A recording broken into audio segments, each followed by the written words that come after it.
नमस्कार, मैं नित्या। आज मैं आपको सुनाऊंगी षष्ठीला एकादशी की कथा।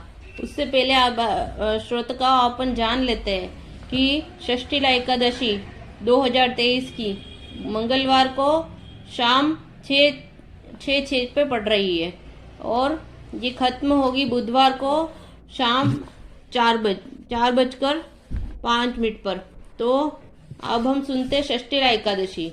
भगवान श्री कृष्ण बोले, हे नृपश्रेष्ठ माघ मास के कृष्ण पक्ष एकादशी होती है। वह षष्ठीला एकादशी के नाम से प्रसिद्ध है, जो सब पापों को नाश करती है। अब तुम षष्ठीला एकादशी की पाप हारनी कथा सुनो, जिसका वर्णन श्रेष्ठ पुलस्त्य ऋषि ने दालम्ब्य ऋषि से किया था। दालम्ब्य ऋषि ने पूछा, ब्राह्मण मृत्युलोक में जन्मे मनुष्य प्राय अनेक पाप कर्म करते रहते हैं। पराय धन की चोरी तथा दूसरों की उन्नति देखकर ईर्ष्या करते हैं। अनेक प्रकार के व्यसनों में भी फंसे हैं। उनको नरक प्राप्त हो, इसका क्या उपाय है? वो कौन सा दान पुण्य करे जिससे उनका पाप नष्ट हो जाए? कृपा पुण्य बताइए। पुष्यल ऋषि कहने लगे कि ऋषिवर, आपने बहुत गंभीर प्रश्न पूछा है। इससे मानव मात्र का कल्याण होगा। माघ मास में भक्तों को चाहिए कि वो नहा धोकर पवित्र होकर इंद्रियों को संयम रखते हुए काम, क्रोध, अहंकार, लोभ, चुंगल आदि की बुराइयों को त्याग दे। भगवान विष्णु का समर्पण करके जल पैर में धोकर भूमि पर पड़े गोबर का संग्रहण करे। उसको तिल और कपास मिलाकर 108 पिंडिकाएं कंडे उपले बनाए। उन पिंडिकाओं में 108 बार हवन करना चाहिए। फिर माघ मास आद्रा मूल नक्षत्र आए तब कृष्ण पक्ष की एकादशी करने के लिए नियम ग्रहण करें। भली भांति स्नान आदि नित्य क्रिया से पवित्र होकर शुद्ध भाव से श्री विष्णु जी की पूजा करें। व्रत को धारण करे। कोई भूल हो जाने पर श्री कृष्ण को नामोच्चारण करके रात को जागरण और होम करे और उसके दूसरे दिन धूप, दीप, नैवेद्य, चंदन, अक्षत, कपूर आदि सामग्री से शंख, चक्र, गदा धारण करने वाले देवश्य श्री हरि की पूजा करें। श्री कृष्ण नाम का उच्चारण करके कुंभणे, नारियल अथवा बिजोरों से फल के भगवान का विधि पूर्वक पूजन अर्घ दे और खिचड़ी का भोग लगाए। अन्य सब सामग्री के अभाव में 100 सुपारियों द्वारा भी पूजन और अर्घ दे जा सकती है।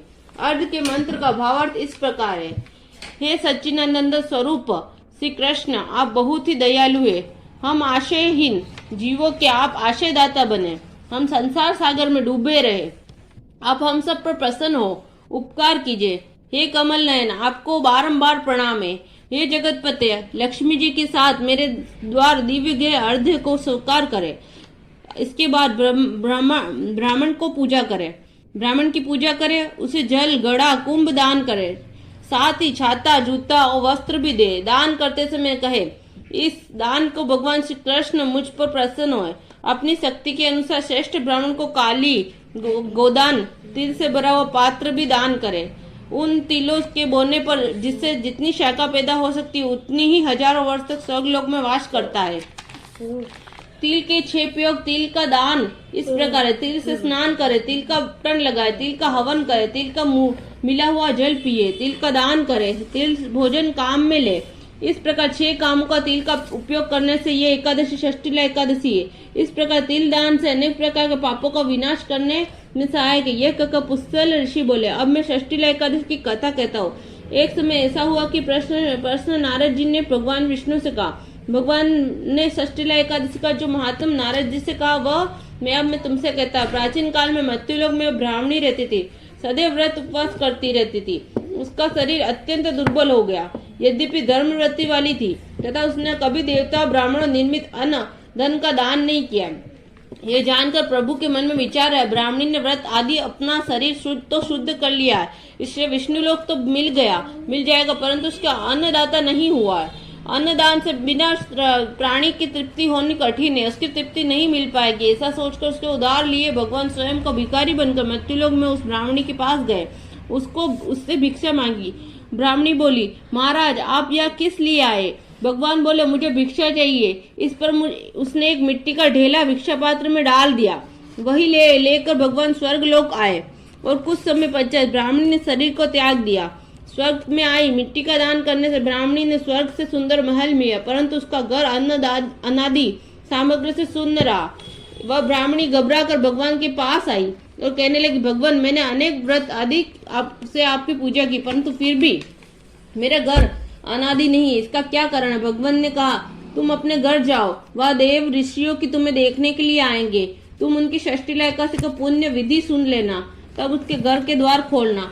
भगवान के वचन सुनकर वह घर गई। जब देव ऋषि आई, स्त्रियां आई तो द्वार खोलने के लिए कहा, तो ब्राह्मणी बोली, यदि आप मुझे देखने आई है तो पहले षष्ठी एकादशी का मातम कहिए, तब मैं द्वार खोलूंगी।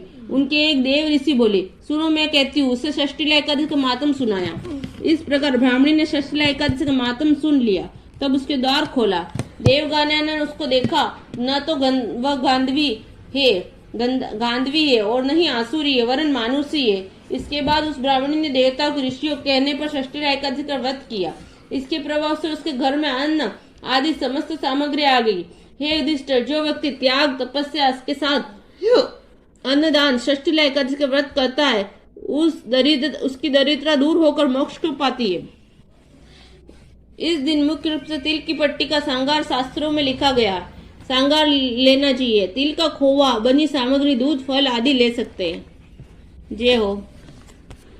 तो दोस्तों, आपको ये षष्ठी एकादशी की कथा अच्छी लगी हो तो लाइक और सब्सक्राइब कर देना।